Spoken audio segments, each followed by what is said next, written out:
My brother held my mother's hand as she died, whispering how much he loved her. To us, he was a saint. What we didn't know was that his other hand was busy forging her name on documents that would gut our family's entire multi-million-dollar legacy. This is the story of how he used our mom's last days to betray us all, and how we fought like hell to get back what was stolen. To really get the sting of this betrayal, you have to understand my mother, Eleanor Vance. She wasn't just the heart of our family, she was its architect. Eleanor was a force of nature. She built a massive commercial real estate empire from scratch back when women weren't even offered a seat at the table. She was sharp, insightful, and could read people like a book, a skill that made what happened next so shocking. Our family, me, Amelia, my older brother, Marcus, and our younger brother, David, grew up in the glow of her success. She gave us everything, but she also hammered home a sense of integrity. "Your name and your word are the only two things you truly own," she'd say. "Don't you ever tarnish them." For the most part, our family life was idyllic. We were close. Holidays were loud, chaotic affairs at her sprawling home, full of laughter and tradition. As we got older, David moved across the country to be a university professor, and I stayed local, working as a graphic designer and raising my own kids a few towns over. But Marcus, he always stayed closest to home, working in the family business, forever in our mother's formidable shadow. Everyone said he was charming. He had our mother's smile, but none of her fire.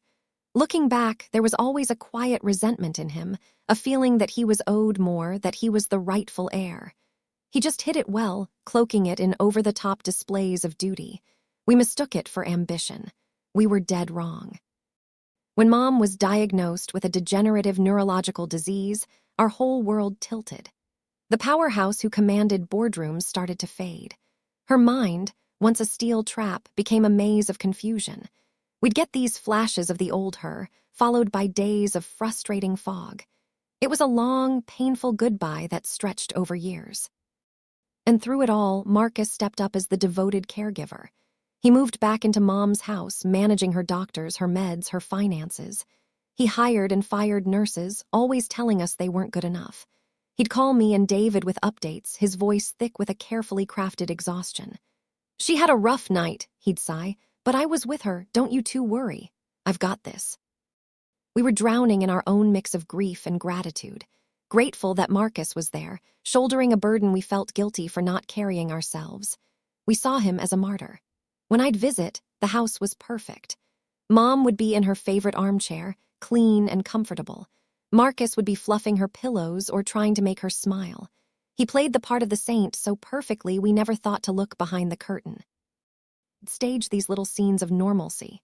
He'd insist we all come for Sunday dinner, even when Mom was barely there. He'd cook her favorite meal and tell us, "She asked for this, she remembers." Now I see it was all a performance. He was isolating her, managing our access to her, curating our visits to fit his story. He'd complain about the bills, the cost of care, the lawyer's fees. "It's a lot," he'd sigh, "but Mom's worth it. I'm handling the paperwork to make things easier for her."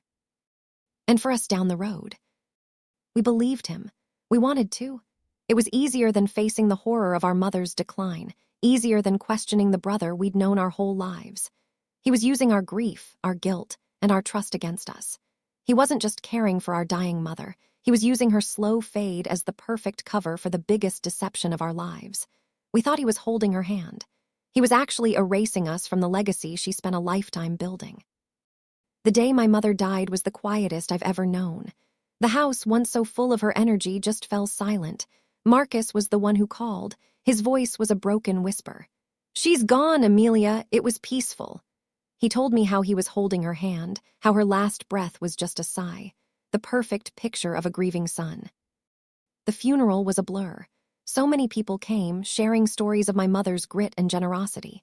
Marcus stood at the front, accepting condolences, his face a perfect mask of sorrow. He handled everything. He was our rock. David flew in, and the three of us stood together, united in our loss, or so I thought. I remember seeing Marcus in the parking lot after, pacing on his phone. I figured he was just dealing with the logistics of death. I know now he was probably making calls to lock down our mother's accounts. A week later, we got the call from Mr. Albright, our mom's longtime lawyer. He wanted the three of us in his office to read the will. It felt like a formality. Mom had always been crystal clear about her wishes. Her estate, worth nearly $20 million, was to be split equally 3 ways. "You are all equal in my eyes," she'd told us 100 times, "and you will all be equal in my legacy." This was just supposed to be her final, loving confirmation of that promise. We sat in the stuffy, wood-paneled conference room. Mr. Albright, a man who'd known our family for 30 years, looked deeply uncomfortable. He kept clearing his throat and wouldn't meet our eyes. "I am here to read the last will and testament of Eleanor Vance, dated 6 months ago," he started. My head snapped up. 6 months ago? Mom's last real will was from 5 years ago. David and I shot each other a confused look. Marcus just stared straight ahead. Mr. Albright read on, his voice flat, like he wanted to be anywhere else. He got through the legal jargon and then to the part that mattered.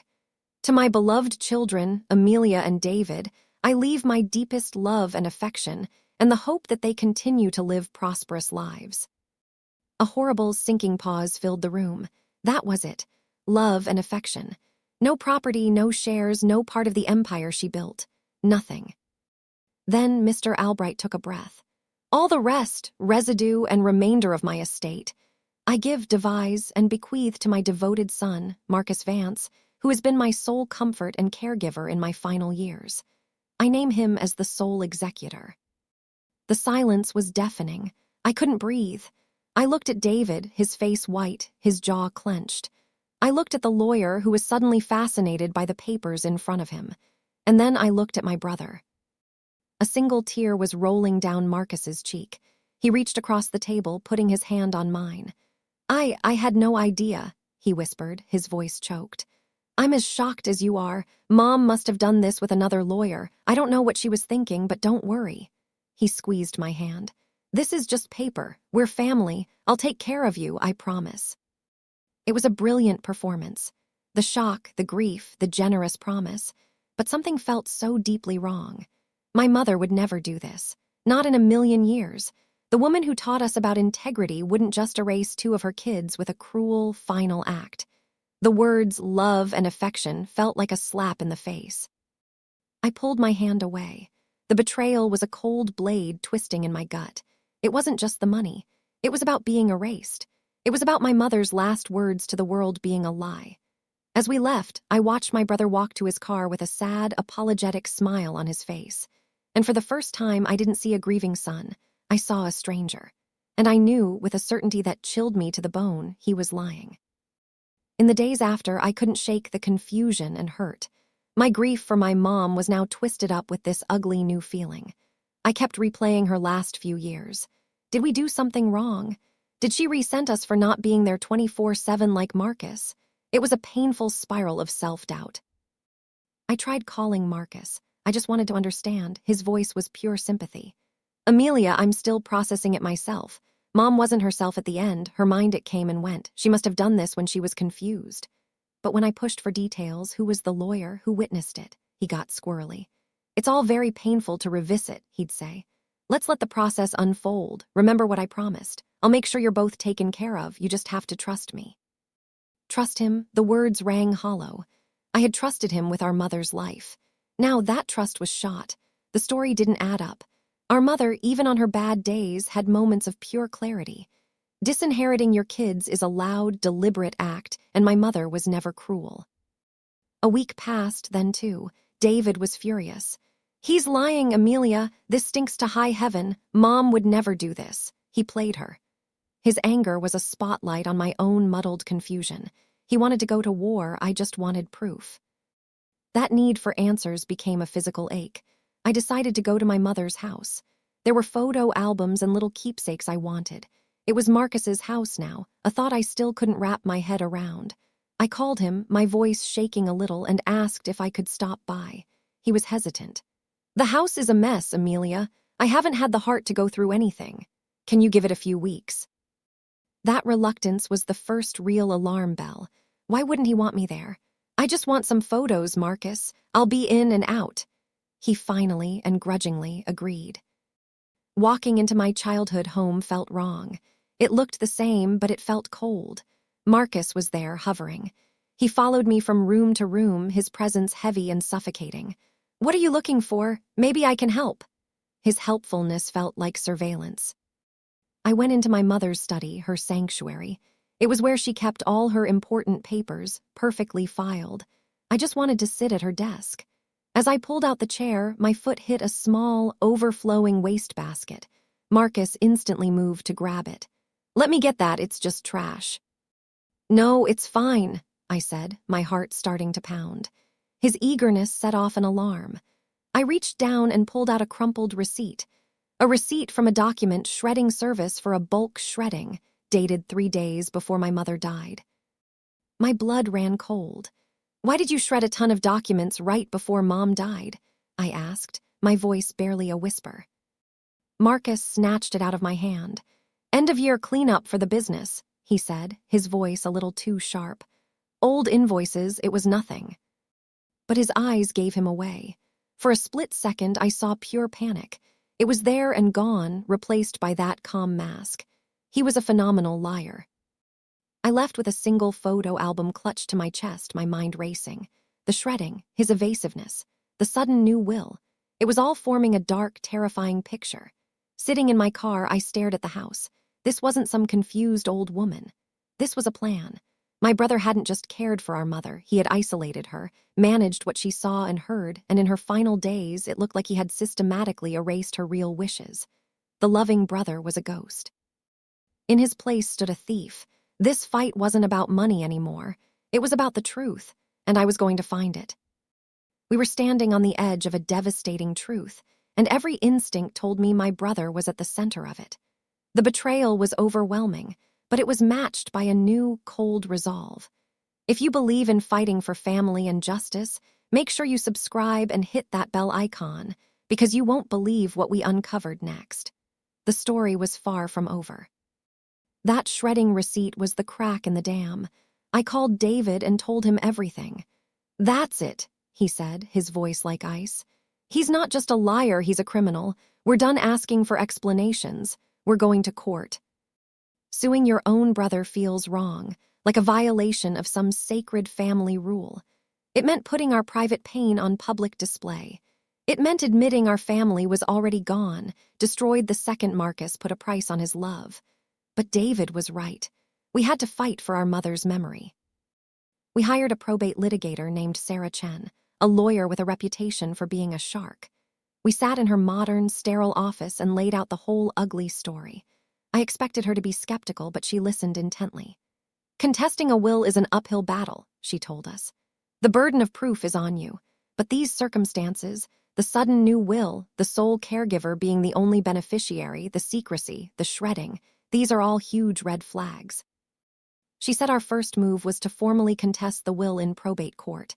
This would challenge its validity and, most importantly, give us the power of discovery. We could finally subpoena the records Marcus had tried so hard to hide. Sarah also recommended hiring a forensic accountant and a handwriting expert. "It's going to be expensive," she warned, "and emotionally draining." We didn't blink. "Do it," David said. "Whatever it takes." The investigation began, and what we found was a cold-blooded plan that was far worse than we'd ever imagined. First, the will itself. We sent a high-res copy and dozens of our mom's real signatures to a top forensic handwriting expert. His report was the first real bombshell. The signature of a Leaner Vance on that will, he concluded, was a forgery. He called it a high-quality simulation, probably traced, but it lacked the tiny, natural tremors in our mother's real handwriting. It was almost too perfect. Marcus, in his arrogance, had made a critical mistake. Next, our forensic accountant started digging into the finances. And that's where we saw the true scale of the theft. Using his power of attorney, Marcus had been systematically bleeding our mother's accounts dry. He'd opened secret joint accounts, and for over a year had been siphoning her money into them. A little at first, then more and more as she declined. He'd sold off stocks and cashed in bonds, moving millions into accounts only he could touch. A huge chunk of her assets was already gone before the phony will even came into play. We subpoenaed the records from the obscure law firm that drafted the new will. The two witnesses were a paralegal and a temp worker. The temp remembered something critical. She said the old woman in the wheelchair seemed confused, and that her son had helped her sign by holding her hand steady. He just kept saying, "It's okay, Mom. This is just some paperwork to make things easier," she testified. But the most heartbreaking piece of the puzzle came from a nurse Marcus had fired. At first, she was scared to talk, but Sarah convinced her. Clara told us Marcus was incredibly controlling and would send her on pointless errands to get her out of the house. On her good days, Mom would talk about her kids. "She loved you all so much," Clara told me. She once said, "I built my company so all my children would be secure. Marcus, Amelia, and David. They are my legacy." Clara was fired the day after she overheard Marcus on the phone with a financial advisor, asking how to liquidate assets without creating a taxable event. Putting it all together was sickening. The forgery, the secret accounts, the manipulation. This wasn't a moment of weakness. It was a calculated, long-term conspiracy. Every "I love you," every act of care, was a lie designed to hide his theft. With a mountain of evidence, we knew we had to face him. Our lawyer, Sarah, advised against it. "Save it for court," she said. But this was our family. We had to look our brother in the eye. We met him at the house, the prize he'd stolen. He greeted us with that same fake warmth, offering us drinks. The audacity was stunning. David didn't waste a second. He threw the handwriting expert's report on the coffee table. "We know you forged it, Marcus." Marcus let out a short, nervous laugh. "Forged what? What is this? Are you two still hung up on the will? I told you I'd take care of you." "We have the bank records too," I said, my voice shaking but firm. "The secret accounts, the money you siphoned off for over a year, we have it all." The color drained from his face. The mask finally shattered, and we saw the man underneath, small, cornered, and full of a pathetic, venomous rage. "She owed me," he spat, his voice rising to a shriek. "I was the one who was here. I changed her diapers. I held her when she cried because she didn't know her own name. Where were you two? Living your perfect little lives while I gave up everything. This house, that money, that's my payment. I earned it." He had twisted his duty into an excuse for theft. He actually believed he was the victim. There was no remorse, just a bottomless pit of resentment. In that moment, I knew my brother was gone. The courtroom battle was brutal. Marcus's defense painted a simple picture. He was the devoted son, and we were greedy vultures. But a story crumbles under a pile of facts. Sarah laid out our case, piece by damning piece. The handwriting expert showed the jury exactly how the signature was faked. The accountant used charts to show the jury the flow of millions into Marcus's secret accounts. The nurse's testimony about our mother's true wishes was heartbreaking and powerful. The totality of the evidence was undeniable. The final act was Marcus on the stand. Sarah walked him through his lies one by one.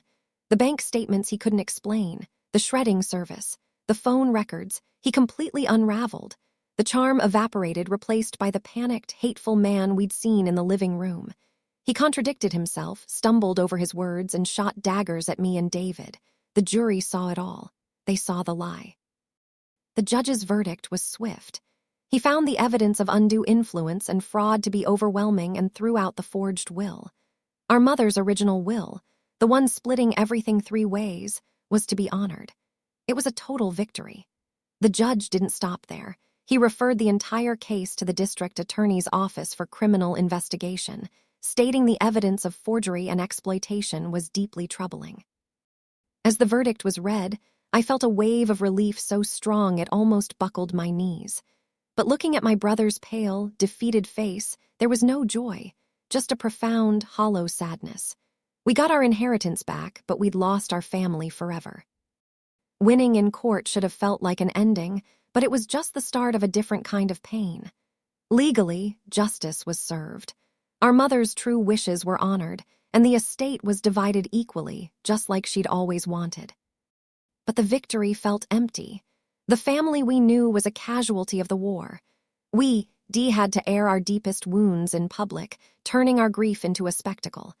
The trust that was once the bedrock of our family was gone. Marcus is now facing criminal charges for fraud and elder exploitation.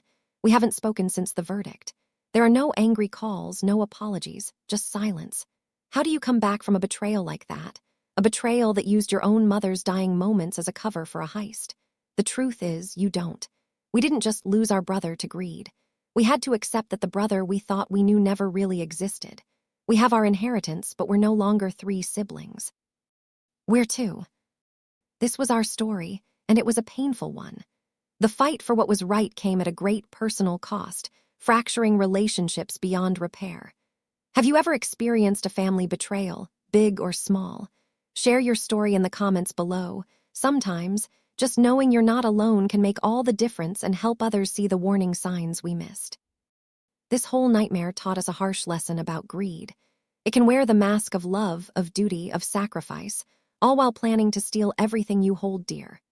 We fought to restore our mother's legacy, and we did. But the real lesson is about prevention. It's about how critical it is to have clear communication in estate planning, to make sure multiple, trusted people are in the loop, and to never be afraid to ask hard questions, even when it feels wrong.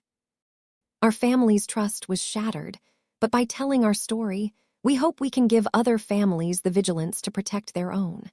We honor our mother not just by reclaiming what she left us, but by holding on to the integrity she valued, a lesson our brother so tragically forgot.